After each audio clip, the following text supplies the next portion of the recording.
A Torto e a Direito, um programa com Alberto Magalhães, Bento Anastácio e Ricardo Freixal. Realização de Luís Matias. Olá, muito boa tarde, bem-vindo ao A Torto e a Direito, edição deste dia 10 de outubro. Connosco estão o Alberto Magalhães, Bento Anastácio e Ricardo Freixal para o programa desta semana. Vamos às notas de abertura. O primeiro é o Alberto Magalhães. Alberto, que nota trazes para o início do programa de hoje? Ora bem, boa tarde a todos, aqui no estúdio, lá em casa o Ricardo e os nossos ouvintes, claro. Hoje só trago uma notazinha. E chamei-lhe As Aparências Iludem. E porquê? Há um congressista dos Estados Unidos, da trupe do Trump, chamado Matt Gaetz, que propôs a demissão do presidente da Câmara de Representantes, o Kevin McCarthy. A proposta foi aprovada por 216 votos a favor e 210 contra, uma diferença de 6 votos. O título do Expresso desta semana diz o seguinte: republicanos radicais não poupam os seus e destroem por destruir. O subtítulo: direita trumpista destituiu o líder republicano da Câmara dos Representantes. Ora bem, por engano, os 216 votos a favor foram de 8 republicanos, a ala mais radical do partido, e 206 democratas. Obviamente. Ou seja, quem destituiu Kevin McCarthy foram os democratas com a ajuda de 8 republicanos. Sob proposta de um republicano trumpista. Isto é, os democratas fizeram um favor à ala trumpista do Congresso. Qual foi o pecado de Kevin McCarthy para ser destituído? Negociar com a Casa Branca uma solução para evitar um shutdown, para evitar o encerramento dos serviços públicos não essenciais por falta de dinheiro. Ou seja, por colaborar com os democratas, McCarthy foi demitido com os votos dos democratas. É extraordinário. E mais, a 17 de novembro, o dinheiro esgota-se de novo, é preciso de outra negociação e eu quero ver agora com quem é que eles vão negociar, os democratas. E com quem é que a Casa Branca vai negociar. É espantoso. Desta nota de abertura do Alberto Magalhães, passo ao Bento Anastácio. Boa tarde, Bento. Bem-vindo. Que nota trazes para o início do programa de hoje? Boa tarde, Luís. Boa tarde ao Alberto, ao Ricardo e a quem tem pachorra para nos aturar. A minha nota desta vez vai à volta do Serviço Nacional de Saúde, para não variar do que muito se tem dito até agora e se tem esquecido o que me parece ser o essencial. É claro que nós temos um ministro que não ministra, temos um ministro sombra que era suposto ser um CEO, mas executa quase nada, e temos o estado a que isto chegou. Mas as coisas chegam a este estado não é por obra e graça de qualquer espírito, por mais santo que seja. Tem uma história.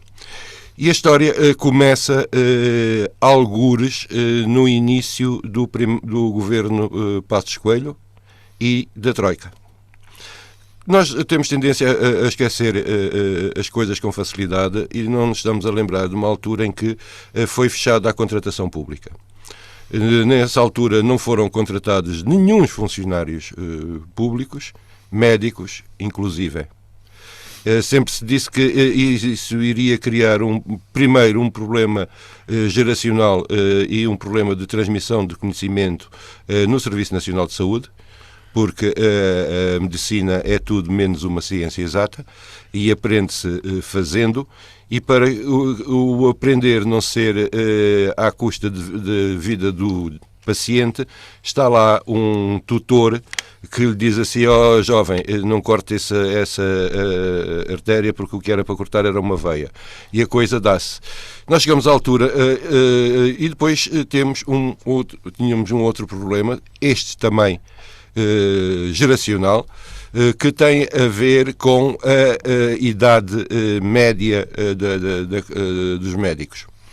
Como se sabe, as pessoas não podem fazer bancos de urgência com 65 anos, quer dizer, não dá, é impossível, e sabendo-se isso, e sabendo-se por questões científicas, não foi um gajo que se lembrou que os médicos a partir de determinada idade não deveriam fazer urgências. Ficamos com um outro problema, além dos poucos médicos especialistas, porque se parou a formação de especialistas, aumentou-se a idade média dos médicos e chegou-se ao que se chegou quando não temos médicos suficientes em idade de fazer bancos.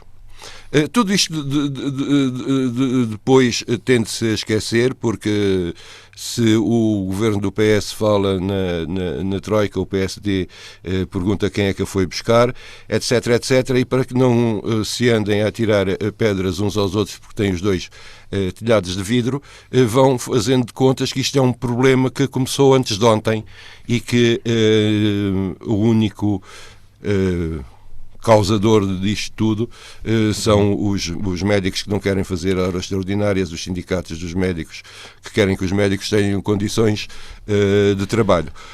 Ora não, nós temos para concluir então, Bento, desta nota, sim.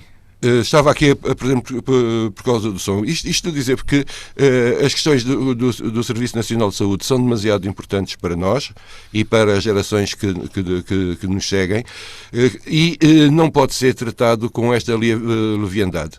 E é uma questão, obviamente, política, mas é uma questão de Estado, não é uma questão politiqueira de partidos políticos.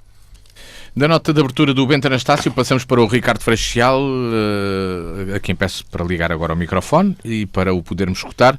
O Ricardo hoje não está aqui no estúdio connosco, está à distância, mas ouvir-se bem. Ricardo, nota de abertura para o programa de hoje. Boa tarde, bem-vindo. Boa tarde, Luís Matias, boa tarde, Bento Anastácio, Alberto Magalhães, boa tarde aos nossos ouvintes. Dizer que estou à distância, mas o Alberto Magalhães, mas não estou em casa porque eu não sou gajo de estar em casa. Sou gajo de sair logo de manhã. Portanto, a minha atividade profissional e também obriga-me a estar fora do estúdio. Eu gosto de estar no estúdio, mas hoje calhou assim. Bom, eu antes de começar com as minhas notas de abertura não posso ficar insensível àquilo que o Bento disse acerca do Serviço Nacional de Saúde e desta história toda. Porquê? Porque eu sou um homem da escola pública, sou um homem que recorro ao Serviço Nacional de Saúde e que vou acreditando. Às vezes sou normalmente bem tratado e estou com alguma saúde, penso eu, aparentemente, e tenho sido tratado no Serviço Nacional de Saúde. Sou da escola pública, mas chocou-me um pouco, e sei que as coisas não vão bem, mas nos meus contactos com o Serviço Nacional de Saúde tenho reparado que o problema que não é dos profissionais, mas está-se a ouvir ou não? Sim, está-se a ouvir, sim. E tenho reparado que o problema não é dos profissionais em si, mas é da tutela, eventualmente da falta de organização ou da má organização que essa tutela põe nestes serviços. E o que é que acontece? Acontece que isso, Bento, é transversal. Isso não é um problema do Passos Coelho, não é um problema que o Passos Coelho já foi há uma dúzia de anos, e é um problema que é transversal aos vários governantes que têm que nos deviam governar e que não nos governam bem e que não governam bem esses serviços. Continua a ser ouvido ou não, Luís Matias? Sim. Diga. Tudo bem. É que estava a ouvir sinais do Alberto Magalhães, ainda bem. E portanto esta é uma nota à nota do Bento, e portanto eu sou um homem dos serviços de Estado e portanto contribuo para isso também e usufruo disso e quero ser bem tratado, mas portanto que nos governem bem, que nos tutelem bem e que ponham estes serviços a funcionar bem.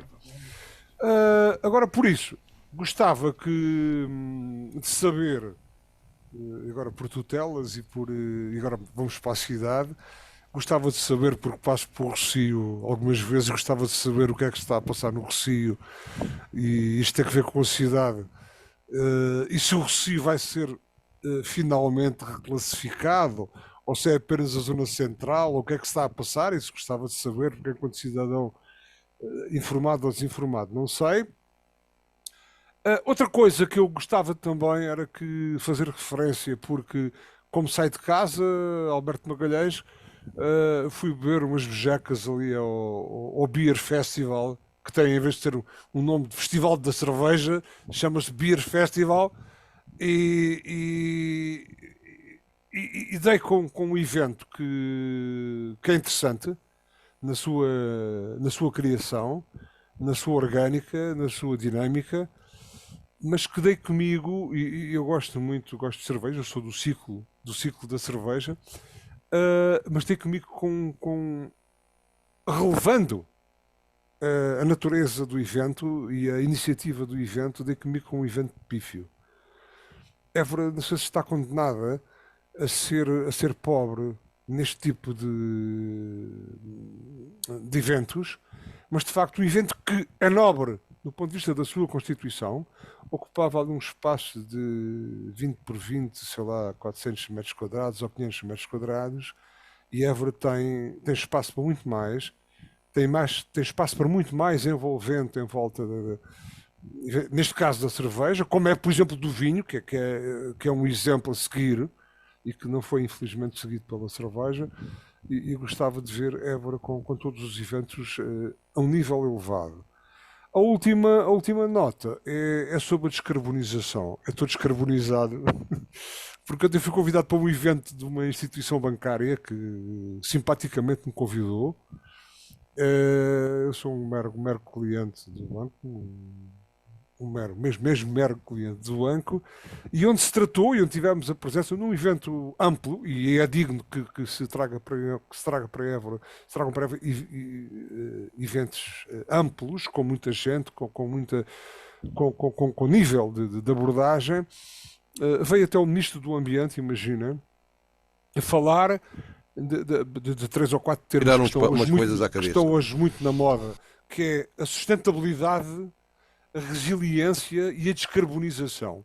Eu estava a ouvir o Ministro falar, e como sou um interventor no processo, porque não emito muito CO2 para a atmosfera, tento ser sustentado quando posso, e descarbonizado também, e deu-me vontade, mas não tive hipóteses nenhumas, porque uma hora aberta à plateia, às questões, perguntaram ao Ministro, Sr. Ministro, o que é que o senhor faz para a descarbonização, nomeadamente para o Alentejo, e o Alentejo pode ter um papel preponderante nessa sustentabilidade produtiva, com essa sustentabilidade, passo o pleonasmo, e de facto é só dialética, é só conversa, e depois na prática nós, que podemos ser interventores nos vários níveis, nessa tal descarbonização, que é uma coisa que me faz uma impressão tremenda, este termo, somos confrontados com falta de ideias, com falta de políticas, e com muita dialética, com muito discurso e com não sei coisas. Não me vou pronunciar, mesmo para acabar, não me vou pronunciar sobre a entrevista de Luís Montenegro ontem, porque não vi. E não é um dos temas da nossa agenda também, curiosamente é mas assim. Podia ser, se eu trouxesse, mas não é. Podia ser, claro, obviamente. Não é porque escolhemos como tema da rádio o ataque do Hamas a Israel. Pergunto, para começarmos esta conversa, se este é o 11 de setembro israelita, Alberto Magalhães. Talvez sim, talvez seja uma boa analogia. O Hamas, de facto, competiu com a Al-Qaeda em espetacularidade e barbaridade, com tortura, decapitações, violações, mortes em massa. Sequestros, exatamente. Claro, sim. Agora, a primeira pergunta que se me pôs foi como foi possível, com a Mossad, com a fama que tem, os serviços secretos militares israelitas, que dizem que é dos melhores do mundo, quer dizer, nem infiltrados, numa ação que envolveu centenas ou milhares de pessoas, nem infiltrados, nem informadores, ninguém se deu conta da preparação deste atentado terrorista em massa, não é? É extraordinário e é muito estranho. Para mim é muito estranho. Há um boato, eu já li num jornal qualquer, que algumas pessoas dizem que o Egito avisou o Estado israelita 10 dias antes. Não sei se isto é verdade. O que é certo é que o ajuste de contas está adiado, mas será tremendo. O ajuste de contas interno, diga-se. Isto é, como é que alguém vai ter que ser, ou muita gente vai ter que ser responsabilizada por este falhanço tremendo. O envolvimento do Irão e da Rússia são hipóteses prováveis. Quem ganha com isto? O Hamas atacou no momento, talvez no momento certo, para evitar um entendimento de Israel com a Arábia Saudita, ou na tentativa de evitar esse entendimento, que já ia avançado. E o Netanyahu também ganha com isto, porque adia a contestação interna de que vinha sendo alvo. O enquadramento disto, para mim, é o seguinte. Israel abandonou a faixa de Gaza em 2005 ou 2006. Entretanto, houve eleições em 2006 e o Hamas ganhou as eleições. Passado pouco tempo, expulsou a concorrência, a Fatah, e nunca mais houve eleições até hoje. Portanto, as pessoas, os 2 milhões de palestinianos da faixa de Gaza, passaram a ser reféns não só do governo de Netanyahu, como também da ditadura do Hamas. O Hamas foi criado para acabar com o Estado de Israel, exterminá-lo, e continua a insistir que é preciso exterminar o Estado de Israel, acabar com ele. Portanto, isto não é novo. Há 75 anos que o Estado de Israel luta pela sua existência. Nos anos 60 houve a Guerra dos 6 Dias, que Israel ganhou. Nos anos 70 houve a Guerra do Yom Kippur, que Israel ganhou. Foguetes e atentados, desde aí até agora, sempre numa base mais ou menos regular, sempre na base das retaliações israelitas. Terrorismo, até hoje. Este é o enquadramento da coisa. E ainda queria dizer nesta ronda mais uma coisa. O modelo aprovado na ONU, o modelo dos 2 Estados, um Estado palestiniano e um Estado israelita, tem tido poucas hipóteses. Por um lado, os governos israelitas endureceram cada vez mais à direita e Netanyahu tem impedido a formação do Estado palestiniano. Mas também os radicais palestinianos também não são pelo modelo dos 2 Estados, são pelo modelo de um único Estado palestiniano e da extinção do Estado de Israel. E por aqui me fico por agora. Bento Anastácio, passo para ti. Este ataque do Hamas a Israel tem um significado diferente de outros confrontos que já existiram entre o Hamas e o Estado israelita. Pode existir aqui, pode ser este o tal 11 de setembro israelita, como se tem dito? Não sei se será um 11 de setembro, provavelmente, espero, porque de Israel, o 11 de setembro só se for igual ao do Chile, porque não há diferença nenhuma entre o Bibi e o Pinochet, o Putin ou o Zelensky. Portanto, são tudo farinha do mesmo saco. São gente igual. Eu ouvi-te dizer o que disseste e não te interrompi. Há uma coisa que nós temos que entender. Primeiro, em relação ao facto o Hamas não é de forma nenhuma o representante do povo palestiniano, nem os palestinianos são todos claro, do Hamas, ou como os libaneses não são do Hezbollah. O Hamas é um grupo terrorista, é um grupo de fanáticos religiosos que não difere muito do grupo de fanáticos religiosos sionistas. Portanto, quando nós temos em confronto fanáticos religiosos como o Bibi e o senhor que agora não me lembro o nome dele, do Hamas, ou o Irlanda do outro lado qualquer, nós temos problemas destes. Isto é de uma forma. Da outra forma, o ataque foi feito de uma forma bárbara. Penso que não havia necessidade nenhuma de atacar um festival de música. Penso que fizeram muito bem em atacar as instalações militares. É tão legítimo que qualquer facção palestiniana faça a sua contraofensiva face à ocupação israelita, como é legítima a contraofensiva ucraniana contra a Rússia. Então, precisamente, duas situações idênticas e absolutamente legítimas. Nas guerras como esta, que tem dezenas de anos, e depois de se ver a forma como Israel trata os palestinianos, toda esta gente que dirige o Hamas nasceu e cresceu em campos de concentração, que se chamam campos de refugiados, campos de concentração, gente que viu a família ser massacrada pelos exércitos sionistas e que não tem nada a perder.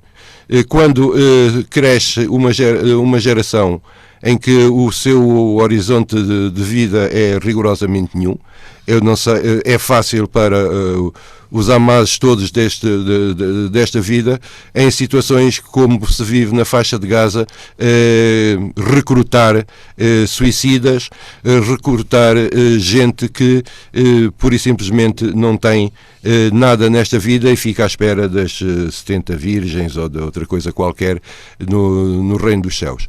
Portanto, isto é muito mais complicado do que à primeira vista pode parecer. Nós temos agora, já começou, e Israel será Israel, como sempre. O Golias irá fazer o seu papel, cercou, cortou a água, a luz, a alimentação, o combustível à faixa de Gaza. Está-se mesmo a ver o número de pessoas que, não sendo nem do Hamas, nem do Hezbollah, nem coisa nenhuma dessas de Deus, ficará satisfeito, e aí terá mais a possibilidade de recrutamento. Entre os milhares de fanáticos armados do Hamas, que serão mortos agora, irão buscar a esses campos, e a quem viu as suas casas e os seus pais serem assassinados, irão recrutar facilmente. Portanto, nós temos aqui, e nesta altura temos um outro problema que se chama Irão. E aqui é que, como se costuma dizer, porca torce o rabo. Porque nós podemos criar um aumento do confronto. Israel que não vá atacar a Cisjordânia, porque senão a coisa fica ainda mais complicada. Há uma quantidade de interesses à volta do petróleo e à volta dessas coisas todas, e sobretudo da água, mas não deixa de ser estranho para mim ver os defensores das liberdades e dos Estados de Direito tornarem-se apoiantes de coisas completamente irracionais, como o Estado sionista de Israel. Ricardo Freixal, passo para si. Com este ataque que aconteceu no passado sábado, também se pode fazer uma outra questão, que é: quem é que ganha com esta ação? Quem é que tira benefício direto com esta ação? Bom, eu fui-me desativado o som de uma forma da partida central, e quando o Bento disse que eram todos iguais, eu disse não são todos iguais, porque isso é uma forma simplista de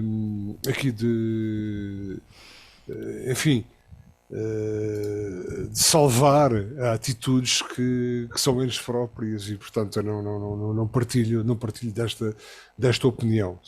São todos iguais até certo ponto. Se quiseres ir analisar a história individual de cada um deles, a gente fez, a gente faz isso. Dava mais que um programa. E portanto há aqui de facto atitudes que por vezes podem parecer de uma forma simplista ou estar reportadas a líderes ou a pseudo-líderes que têm atitudes iguais, mas que não são iguais. E, portanto, não são iguais, tanto que o PCP, por exemplo, não se pronunciou acerca da invasão da Ucrânia, mas já teve a oportunidade de se pronunciar acerca desta atitude aqui, deste conflito entre o Hamas e o Estado de Israel.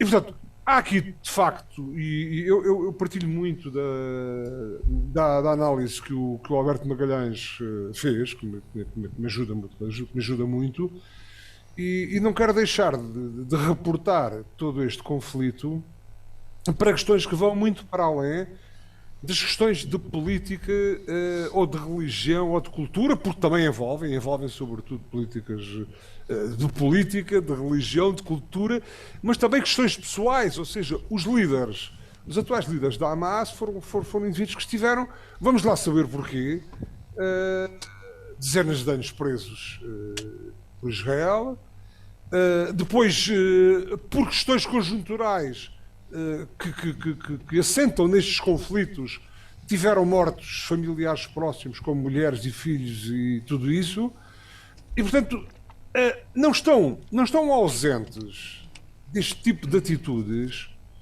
as questões pessoais, e há questões religiosas, há questões políticas, há questões de política internacional, mas há também questões pessoais destes líderes ou destes pseudo-líderes que não se inibem de usar o seu poder para tentar vingar as suas questões pessoais. E isso não é de líderes, isso é de fanáticos, é de gente que não respeita, neste caso concreto, o direito internacional que está instituído. E depois, com tudo isto, quem sofre é o povo palestiniano, que neste momento está refém eventualmente de um cerco de Israel que lhe foi montado, mas está refém sobretudo daquele tipo de falange autocrática com fundamentos pseudo-religiosos que os oprime, que os governa e que os conduz, porque quem beneficia com isto neste momento? É Israel, não, quem beneficia neste momento com tudo isto, em termos de protagonismo, é o Hamas.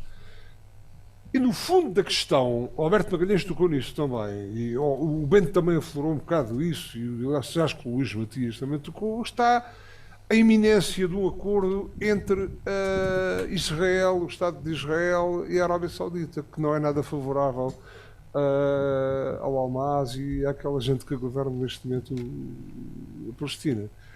Não, a Palestina não é governada pelo Hamas. E ao Irão.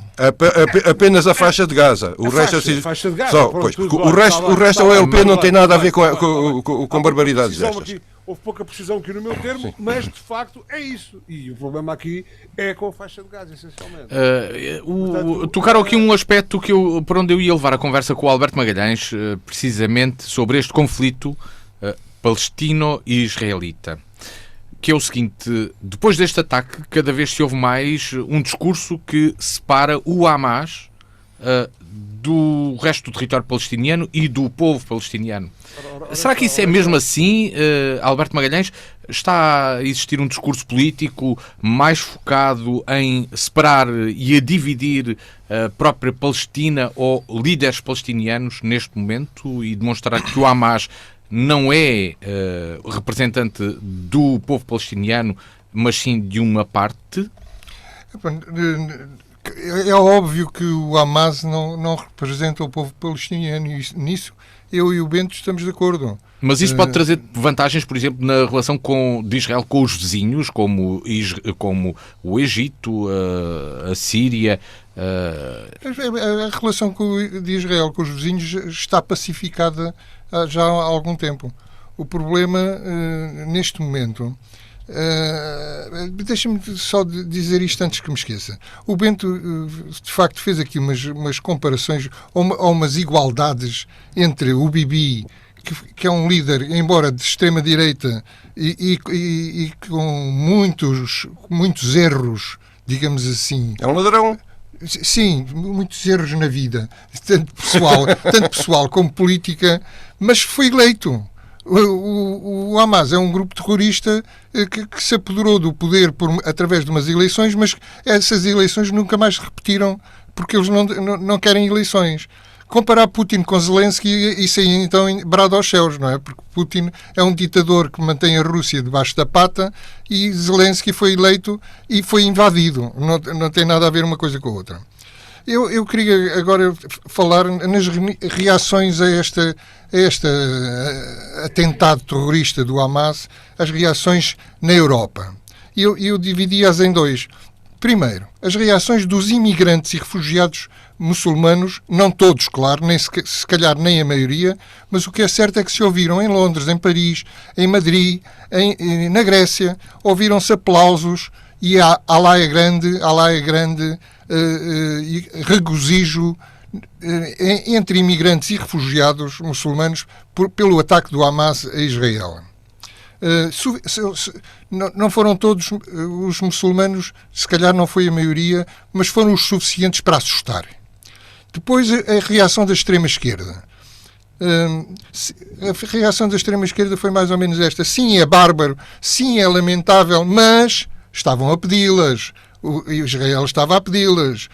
E agora esta coisa é que os órgãos de comunicação têm insistido muito. 2 milhões numa prisão a céu aberto. Israel cerca por mar e terra a faixa de Gaza. E eu pergunto uma coisa que os jornalistas todos deviam perguntar, mas pelos vistos ninguém se interessa muito em perguntar. Então e a fronteira da faixa de Gaza com o Egito? São 10 quilómetros, está fechada. Mas porquê é que o Egito, que é um país árabe, muçulmano, porquê é que o Egito, e já invadiu Israel várias vezes, ou tentou, porquê é que o Egito tem essa fronteira com a faixa de Gaza fechada? Porquê é que por aí não passam alimentos, ajuda humanitária, alimentos, medicamentos, etc., etc., para a faixa de Gaza? Porque é que tem que ser Israel a fornecer essas coisas? Eu não estou a defender a atitude de Israel. Quero deixar claro. Acho que Israel não tem nada que cortar a alimentação, os medicamentos e a eletricidade e a água na faixa de Gaza. Deve castigar o Hamas de outra maneira, tentando não castigar os palestinianos. Mas o que é certo é que o Egito não ajuda e devia ajudar. Em Lisboa, queria chamar a atenção para uma militante com um sotaque estrangeiro, falava português, mas com um sotaque estrangeiro, que eu vi numa televisão e que dizia que todos os presentes naquela manifestação no Largo do Camões são contra a ideologia do Hamas. Mas acrescentou que os acontecimentos dos últimos dias, uma maneira bonita de falar de massacre, os acontecimentos dos últimos dias, apesar de liderados pelo Hamas, são apoiados por todas as fações políticas na Palestina e por todo o povo palestiniano. Isto é extraordinário. É uma contradição óbvia e é extraordinário. O PC mantém a postura que já tinha com a Ucrânia e o Bloco de Esquerda, que em relação à Ucrânia resistiu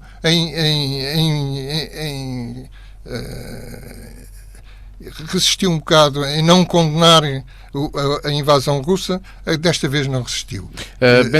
Os lenços palestinianos são demasiados nos seus militantes para eles resistirem ao espetáculo. Bento Anastácio, e tu, já que o Alberto também falou aqui destas reações a nível político e não só, aqui em Portugal, esperavas reações de outra forma, mais acutilantes, mais claras, ou achas que a posição dos partidos políticos e de outras associações ficou esclarecida durante estes dias? Voltando a esta coisa bárbara que aconteceu, é difícil para quem viu e quem se lembra de Chakra e Shatila ficar indiferente a um e ao outro, já que são duas situações idênticas, em que uma era um acampamento de um festival se bem que religioso, de música e de gente jovem que para ali estava a fazer. Não era só isso, Beto, não era só isso, era a comemoração também de um dia santo. De aspectos, naturalmente. E, portanto, mas tinha essas duas vertentes. É absolutamente. Que não são pífias. Estou a dizer que é um sítio em que as pessoas não estavam armadas, não é de comum senso, bandos, sejam eles do que for, atacarem gente que está num sítio e que não está armada. O mesmo o que fez Israel em Shakri Shatila, que matou milícias cristãs. Foram milícias cristãs que fizeram esse massacre. Não deixam de ser israelitas. Perante a passividade dos israelitas. Exato, é verdade. Mas foram milícias cristãs que fizeram isso. Eu quando me refiro ao Estado sionista de Israel, não me refiro a quem é de religião judaica. Eu não tenho nada. Não tenho nada contra. Mas há bocado Bento no Sinibio falar no Líbano como um todo, quando o Líbano não é um todo, e é um massacrado. Já lá vamos. Mas vamos dar aqui a oportunidade ao Bento para concluir. Eu não confundo os muçulmanos com a República Islâmica do Irão. Assim como não confundo as pessoas que professam a religião judaica com o Estado sionista de Israel. Vamos lá ter... São coisas diferentes. São coisas diferentes, assim, porque nós não confundo Itália com o Vaticano, não confundo essas coisas, cada coisa a seu cargo. Agora, há uma coisa que nós temos que tentar entender, se é que isto não é entendível. Não se consegue, em termos racionais, eu não consigo entender o que é que foram. Consigo entender o ataque ao quartel, consigo entender o derrubo dos muros e os ataques aos colonatos e aos kibbutz, consigo perceber isso. E de certa forma, em relação ao quartel, já disse, é legítimo. Agora, contra um acampamento de gente civil desarmada, etc, e neste caso não vale dizer que eram reservistas, porque todos os cidadãos de Israel dos 18 aos 45 anos são reservistas e têm o serviço, têm a sua instrução militar, etc, mas isso é parte de como o Estado é organizado, e isto agora não vem a propósito. Isso é completamente execrável, não há adjetivos para uma coisa destas. Tem paralelo, tem paralelo no ataque inicial, mas, embora possa não ser desculpável, mas tem paralelo no ataque inicial ao tal evento. Exato, foi tudo ao mesmo tempo. Há várias teorias à volta desta ineficiência da Mossad. Uma delas, o facto de o novo, de 6 ou 7 anos, líder do Hamas vir dos serviços de informação e ter feito uma limpeza. Isso foi dado por isso, porque de um momento para o outro começaram a aparecer corpos e corpos de gente na faixa de Gaza, portanto, que se diziam ter sido abatidos pelo Hamas. Por aí ele ter encurtado essa fonte de informação. Mas, de facto, o que caiu foram 2 mitos. E, para terminar, caem 2 mitos. O mito da Super Mossad, assim uma espécie daqueles super-heróis que se veem nas séries de televisão, afinal não é tão super como isso, e os gauleses do Asterix sempre tinham razão, pode cair o céu, porque Israel achava que era completamente impossível qualquer ataque de mísseis ou de rockets ou o que é que fosse passar o seu escudo de proteção. Portanto, caíram 2 mitos. E o Luís Matias tem razão em comparar com o 11 de setembro, também caiu o mito. E por aí, essa parte. Agora, é isto, ainda a procissão vai no adro. Eu temo que da faixa de Gaza não fique pedra sobre pedra e temo pela vida de milhares de mulheres, crianças e velhos que sem nada terem a ver com isto vão ser mortos. Mas tens alguma explicação para o Egito não abrir a fronteira? O Egito irá abrir. A explicação que o Egito não tem a fronteira fechada é simples. O Egito, como qualquer país, não está com vontade de ter fronteiras abertas a terroristas e a passarem porque tem ao comércio normal. Com alguns problemas. Mas Israel tem que ter as suas fronteiras abertas. Israel não. Pode importar Israel pode ir para as suas fronteiras. Desde que Israel vá para as suas fronteiras, não tem problema nenhum. Não está às suas fronteiras. Israel abandonou a faixa de Gaza em 2006. Eu estou a falar. 2006. Mas não é só a faixa de Gaza. Está nas suas fronteiras. Não. As fronteiras de Israel foram traçadas pelas Nações Unidas. Eu estou a falar das fronteiras reconhecidas pela ONU. É a altura de. Mas agora a ONU só serve para uns, não serve para outros. Está claro. Vamos Israel volta à linha de fronteira que a ONU demarcou e vai para o seu país. Vamos ouvir o Ricardo Freixel. Deixa-me ouvir o Ricardo. Espera lá. O tempo passa, mas. Desviou a conversa. E não. Mas a conversa. Pois por isso não podemos desviar. Porquê é que o Egito tem a fronteira fechada? Porque não querem importar terroristas, disse o Bento. E eu pergunto, então Israel é que tem que importar terroristas na sua fronteira com a faixa de Gaza? Não tem, é óbvio, só tem que ir para a sua A resposta está dada. Vamos lá. Ricardo Freixel, para concluirmos este assunto, que é um assunto que tem várias. Israel ter fechado a fronteira com a faixa de Gaza. Vamos ouvir estar a cercar a faixa de Gaza. Então, eu sempre disse que eu acho que ficou o Estado sionista de Israel ocupa ilegalmente mais de 80% da Deixem-me terminar, porque senão não se ouve. Os ouvintes não conseguem perceber o que é que vocês estão a dizer. Temos de passar para o Ricardo Freixel. Ricardo, passo-lhe assim a palavra para que nos diga e conclua este assunto, que é um assunto que cria sempre divisões. Como aqui percebemos, naturalmente. Eu sistematicamente sou aqui cortado no meu som e aquela rapaziada continua ali a discutir e não sabe nada. Estão a brincar. Sim, esse é um problema quando todos falamos ao mesmo tempo. É um problema. Sim. Vamos lá ouvir o Ricardo. Sim. Anastácio. E é a mesma coisa, Alberto Magalhães. O Egito fecha as fronteiras porque pode, como o Líbano não pode. E parte. Ali há pouco o Bento deslocou-se um bocado para o Líbano. Epá, desgraçados dos libaneses, em geral. Eu conheço um bocado do Líbano, porque esses desgraçados já chegas o Hezbollah, não precisam de mais nada. Trabalhei no Líbano e visitei o Líbano várias vezes, entre conflitos. Nunca fui apanhado, felizmente, por nenhum.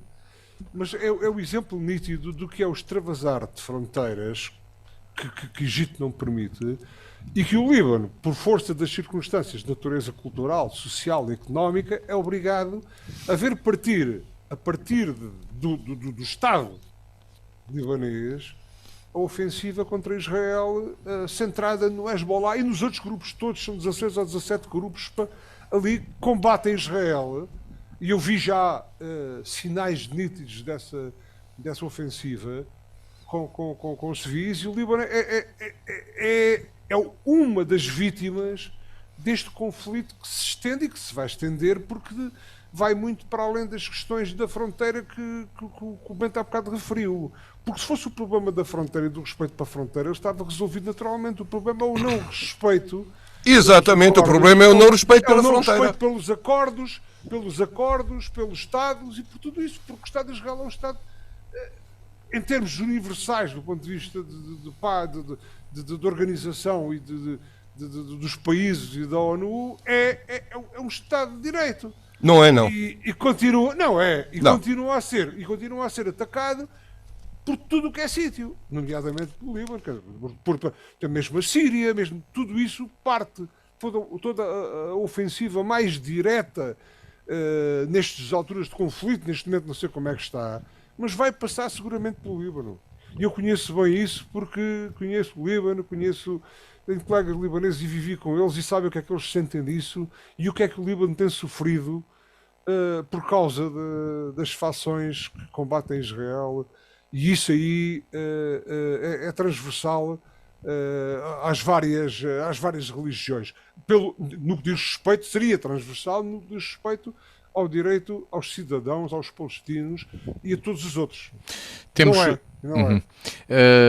Vamos para o segundo tema, é o tema que nos traz o Alberto Magalhães. Vai ter de ser tratado de uma forma bastante sucinta, apesar dele também criar clivagens claras. Comemorar o 25 de novembro? É uma pergunta que o Alberto lança, faz, mas percebo que não tenhas aqui uma resposta dicotómica, ou procuras uma resposta dicotómica, ou não? Sim ou não? É isso? Queres saber? Olha, para já queria pôr os pontos nos is no seguinte. O dia 25 de Abril foi dos dias mais felizes da minha vida. Em relação ao 25 de Novembro, foi um dia triste na altura, vivi-o como um dia triste, porque eu nessa altura era um jovem de 22, 23 anos da extrema-esquerda. E, portanto, vi o 25 de Novembro como um dia triste.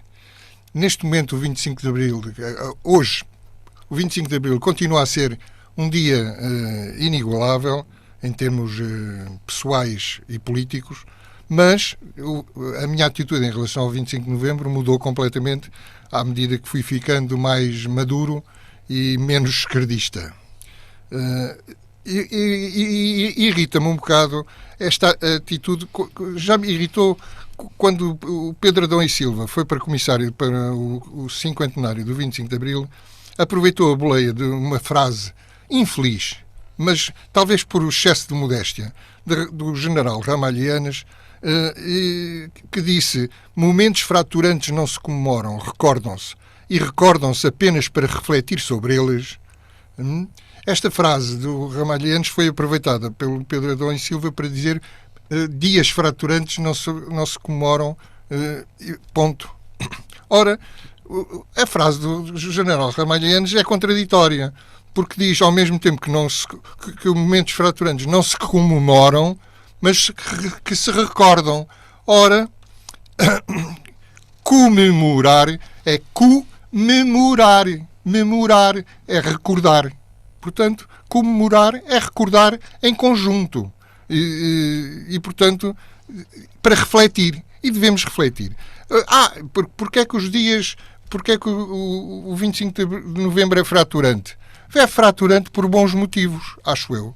Porque fratura entre a democracia representativa em que vivemos, com liberdades, e um Estado que, em nome do povo, oprime os cidadãos, que era aquele que o PCP e outros esquerdistas, como eu, queriam implantar em Portugal. É precisamente por ser fraturante e por clarificar as coisas que se deve comemorar o 25 de novembro. Não deve ser esquecido. É mesmo essa a sua importância. Porque... E mais, pode-se contrapor à frase do Ramalhianes uma frase do Mário Soares, que liderou a luta pela democracia representativa e pelas liberdades inerentes à democracia contra o totalitarismo da extrema-esquerda, e que disse: o 25 de Abril, o 25 de Novembro de 75 é, na história contemporânea de Portugal, uma data tão importante para a afirmação da democracia pluralista, pluripartidária e civilista que hoje temos, como a Revolução dos Cravos.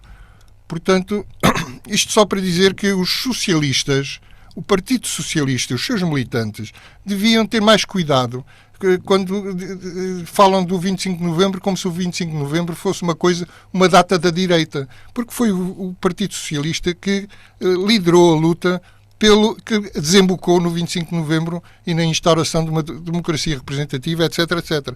E se temos dúvidas... que era isso que o PCP queria, só para terminar, em junho de 1975, no jornal da República, ou melhor, no jornal que estava fechada nessa altura, na Folha. Sido assaltado. Exatamente. República de Rolo Rego. É publicada uma entrevista... a tradução de uma entrevista de Oriana Falácia a Álvaro Cunhal, e o Álvaro Cunhal nessa entrevista diz só isto: não existe hoje em Portugal a menor possibilidade de uma democracia como as da Europa Ocidental. E quando digo hoje, quer dizer nunca mais. Portanto, era contra isto que Mário Soares lutou e contra isto lutaram o general Ramalhianes, etc., no 25 de novembro. Tenho dito. Bento Anastácio, e com esta leitura que o Alberto aqui nos faz, porque é que achas que o PS acaba por considerar que não se deve acrescentar a data do 25 de novembro como data comemorativa no cinquentenário do 25 de abril? Pelo princípio simples, é que quem hoje apela à comemoração do 25 de novembro está a querer, de facto, comemorar o 28 de maio e não tem coragem política para Essa é uma o dizer. teoria um bocado rebuscada. Para o trazer. Ricardo, eu peço desculpa, mas nós estamos sem tempo. Agora temos de ter a coisa muito bem organizadinha, senão não faz sentido. Os ouvintes não ouvem. Porque senão a seguir eu vou querer comemorar o 11 de março, outros vão querer comemorar o 28 de setembro. E como diria o Zé Mário Branco, que dia é hoje, pá? Portanto, há coisas que não fazem sentido. Principalmente quando se perde, quando só o perdedor nessas coisas. Vamos ouvir o Bento. Mas a questão para mim está é claríssima. Foi um dia que me chateou. É verdade, mas não passa disso de um dia que me chateou, assim como o 11 de março foi um dia que foi para mim quase tão feliz como o 12 de março. O 11 de março foi tão feliz como o 25 de abril, mas são coisas que fazem parte de um determinado contexto, de um Estado revolucionário, de um tempo de uma revolução, e quem teve, ao fim e ao cabo, o privilégio de viver uma revolução. Acontece muito poucas vezes sermos gente que teve esse privilégio. Eu acho que hoje, claramente, o que se quer com as comemorações, ou com a alusão à possível comemoração do 25 de Abril, do 25 de Novembro, é comemorar o 28 de Maio. Podes Ricardo Freixal, Podes dizer à vontade. Podes dizer à vontade. Até porque quem se lembrou disso foi o Ventralha, portanto estou à vontade. Ricardo Freixal, vamos lá.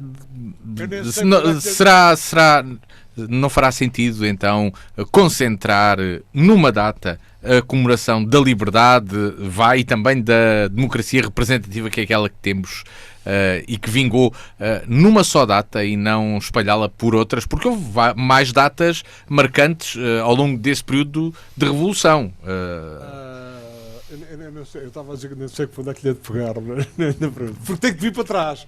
Quer dizer ao Bento que o 11 de março não existiu. Foi uma inventona, e que o privilégio que o Bento eventualmente teve, com todo o respeito que eu tenho pelo Bento, e eu gosto do Bento e respeito, foi feito à custa do sufoco de dezenas, centenas de milhares deles. E eventualmente, eu por acaso privilégios pessoais não tive nenhum. Antes pelo contrário. Sufocados aos vários níveis. Ao nível de liberdade de expressão, quase de liberdade de pensamento, que essa não conseguiram, porque não há machado que corte a raiz ao pensamento. Isto também é de um revolucionário qualquer, eu continuo a partilhar dela, e portanto o seu privilégio, não no seu caso pessoal, mas sem lato, foi feito à custa do cercear de liberdades de todo um povo que se viu cerceado, e portanto eu comemorei. O 11 de março para mim não existiu fatidicamente, foi uma inventona. Comemorei o 11 de novembro, porque estive na Alameda no verão quente, porque me bati no terreno do lado oposto àquele que o Bento se bateu. Pois, eu também estive no terreno. Ainda bem, mais. Mas agora sou eu, Bento. E porque os socialistas hoje não reconhecem essa frase do Mário Soares, porque os socialistas de hoje são diferentes dos socialistas que era o Mário Soares eventualmente. Mário Soares esteve na Alameda, beneficiou politicamente de toda esta conjuntura. Ele e o Carlucci. Mas foi apanhado por todos nós, tidos como os à direita do Mário Soares. O Mário Soares foi de facto o líder, deu a cara, beneficiou politicamente disso, mas todos nós, os outros que não eram os tais 7 ou 8% que dominou este país, a nível militar, a nível político, a nível tudo, beneficiou de todos nós. Portanto, eu estive na Alameda, estive no 25 de novembro e concretamente, estava preparado para um ensaio da tuna e não aparecia mais ninguém. Quando cheguei a casa, vi com muita alegria o capitão Durão Clemente ser cortado e disse: há aqui um problema qualquer, desapareceu do mapa. E ainda bem, porque isso, tal como disse o Alberto Magalhães, foi, e como dizia Mário Soares, foi aquilo que nos deu a possibilidade de viver eventualmente aquelas liberdades que nos foram dadas, vamos lá, pelo 25 de Abril. Portanto, o 25 de Novembro faz parte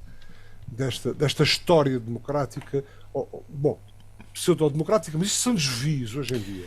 Mas o 25 de Novembro, para concluir, temos que concluir o programa Já não é a primeira vez que nós falamos aqui no 25 de Novembro. Só queria responder queria responder ao Bento sobre o 28 de Maio. Quem defende o 25 de Novembro e a comemoração do 25 de Novembro é de direita. É o que ele disse. Eu sou absolutamente contra isso.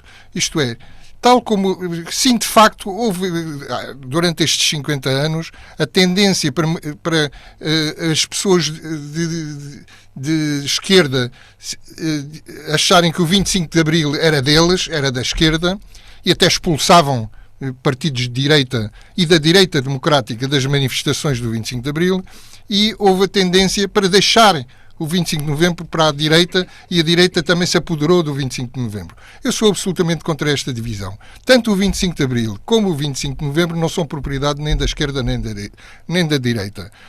A direita democrática tem tanta obrigação e como direito de celebrar o 25 de Abril. E a esquerda democrática tem a obrigação de comemorar o 25 de Novembro. Tenho dito. Bem, e assim... E maldito! Pronto. Maldito sejas tu! O Autor de Direito fica por aqui, com o Alberto Magalhães, o Bento Anastácio, o Ricardo, se não tivesse a última para dizer, pois já era estranho. O 25 de Novembro é insurdível, temos que comemorar. Faremos o assunto. Terminamos o programa de hoje com o Alberto Magalhães, o Bento Anastácio e o Ricardo Freixal. O Autor de Direito chega ao fim desta terça-feira, regressa de hoje a uma semana, pode sempre escutar ao sábado às 18 horas. Não. Provavelmente iremos falar do Orçamento do Estado, vamos ver o que acontece nos próximos dias. Se o mundo, entretanto, não acabar. Exatamente, senão teremos de mudar o assunto para esse mesmo. Também estamos disponíveis para ouvir sempre que queira em www.dnfm.com e na página de YouTube da DNFM. Boa tarde e boa semana. A Torto e a Direito. Um programa com Alberto Magalhães, Bento Anastácio e Ricardo Freixal. Realização de Luís Matias.